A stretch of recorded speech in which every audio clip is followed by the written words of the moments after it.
71% golongan remaja didapati merokok, 40% menonton video lucu, 28% terlibat dengan perjudian, dan 14% menagih dada.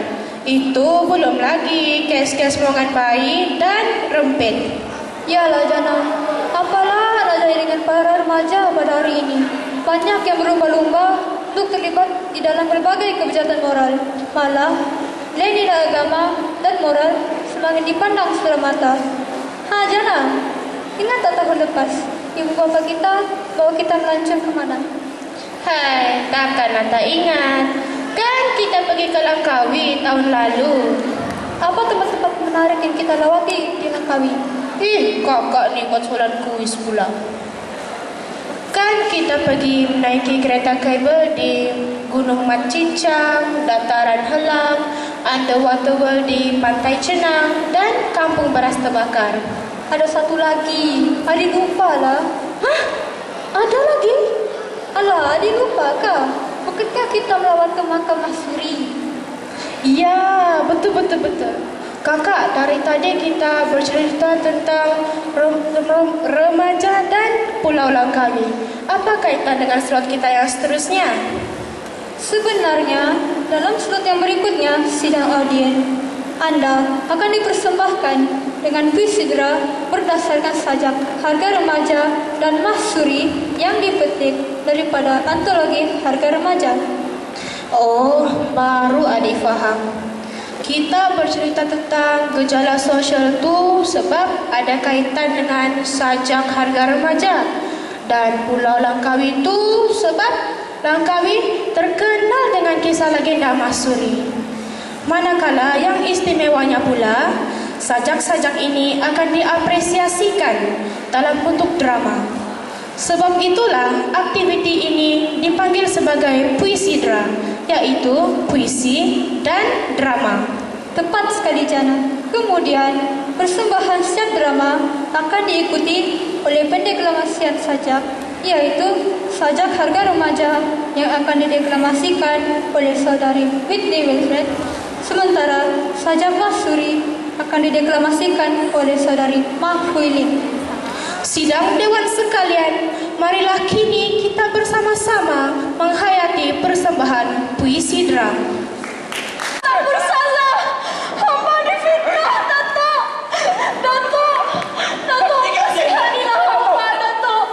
Hamba tidak bersalah, hamba difitnah, Datuk. Bebaskan hamba, Datuk. Hamba tak bersalah, hamba difitnah, Datuk. Hamba difitnah. Indra, laksanakan hukuman terhadap Masuri yang curang. Datuk, hamba tak bersalah. Hamba difitnah, Datuk.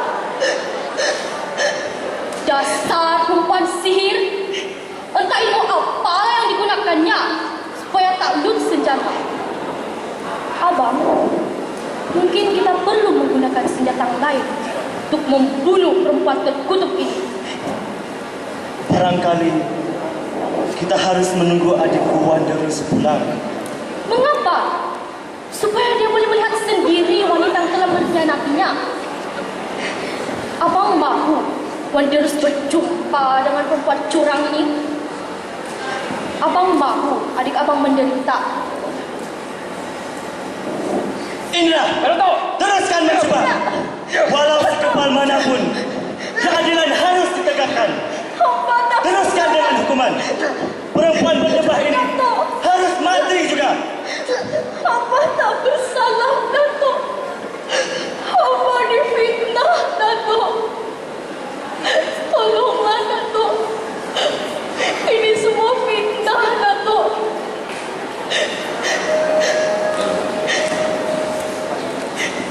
Belum mati lagi? Tikam Indra. Datuk, bebaskan hamba, Datuk. Datuk Bukal Majaya. Tunggu dulu, Datuk. Datuk, lepaskan anak hamba, Datuk. Dia tidak bersalah, Datuk. Hamba rayu. Datuk ambillah emas dan permata itu untuk menebus anak hamba. Cis. Keadilan tidak boleh dibeli dengan harta benda.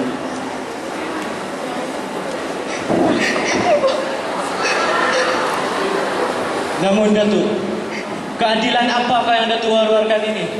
Sedangkan anak hamba dihukum tanpa usul periksa. Pergilah kau Maya. Jangan kau melutut di kakiku lagi.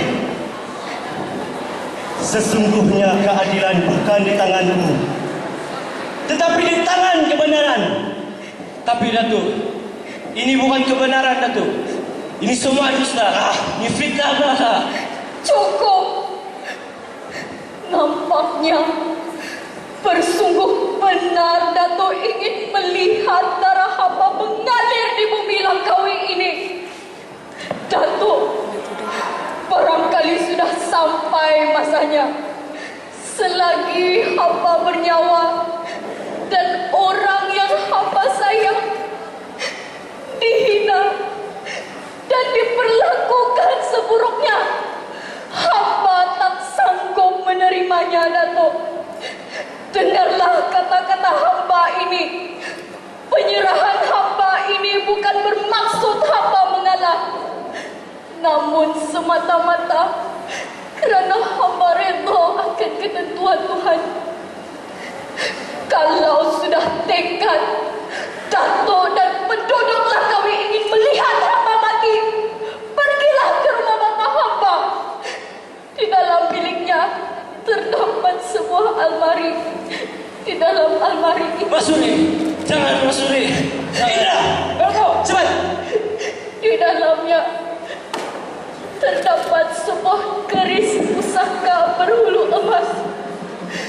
Keris yang selama ini telah menemani hamba sejak kecil di kala tidur.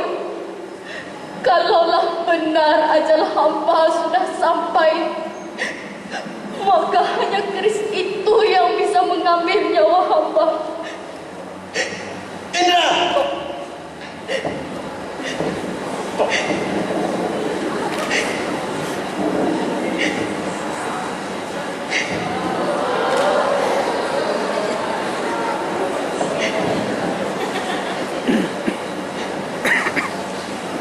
Masuri,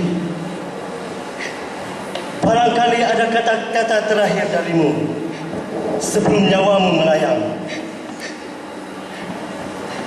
Tanah yang hamba pijak selama ini, yang selama ini menampung hamba dengan penuh kasih sayang. Setiap langkah yang hamba ukir, coraknya berbunga indah. Hidup hamba sentiasa bahagia dan bertuah. Mana mungkin bisa hamba kecapi semua itu kalau bukan kerana tanah ini sayang akan hamba. Namun, ingat anak Langkawi, sesungguhnya hamba tak bersalah.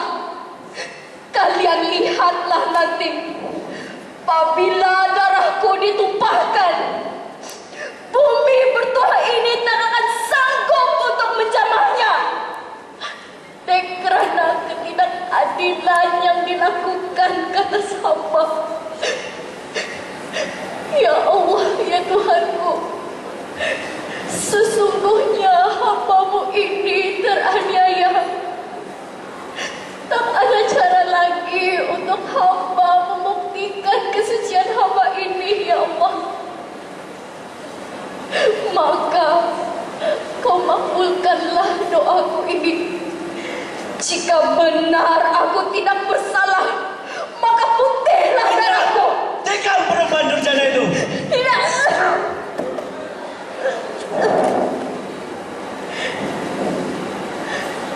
Ya Allah, ya Tuhanku,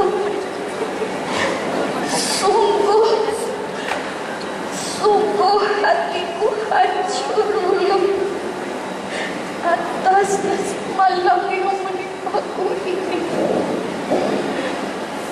Maka pintaku yang terakhir, janganlah sesekali dia beri aman kepada pulau ini. Biarlah ia menjadi padang jarak padang terkukur selama 7 keturunan, agar semua akan ingat akan kekejaman dan ini. Ya Allah, ya Tuhanku, sembuhkanlah kedatangan ini, ya Allah. La ilaha illallah Muhammadur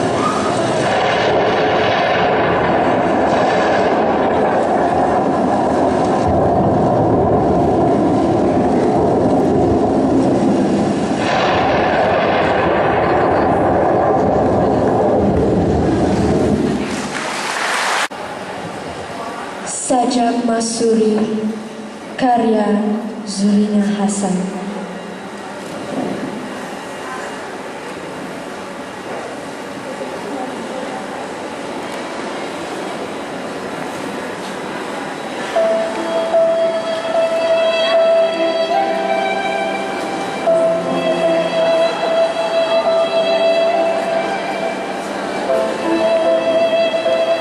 Selendang menyebar tentang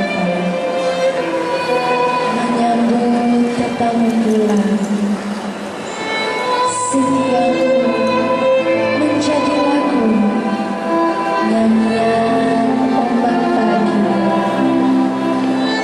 Rambutmu menjadi jalur hitam, terapung di laut malam. Air matamu dingin embun, jatuh di 7 telaga, dendam 7 keturunan, melengkung 7 tanjung. Putihlah pulau ini, disimbah darah suci. Masuri, sumpah itulah yang telah menghidupkan Langkawi. Kerana tanpamu, Langkawi tidak sebegini.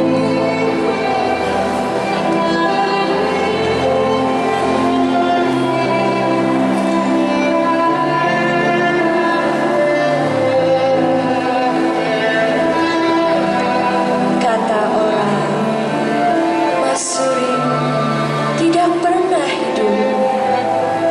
Dia hanya bermula dengan hayalan seorang seniman. Pun kata orang, Masuri pernah hidup, tetapi bahasa seorang pencerita membuatnya lebih hidup dari kehidupannya. Sastra yang mewarnai tanah air. Kerana tanpa Masuri, Langkawi tidak sebegini berarti.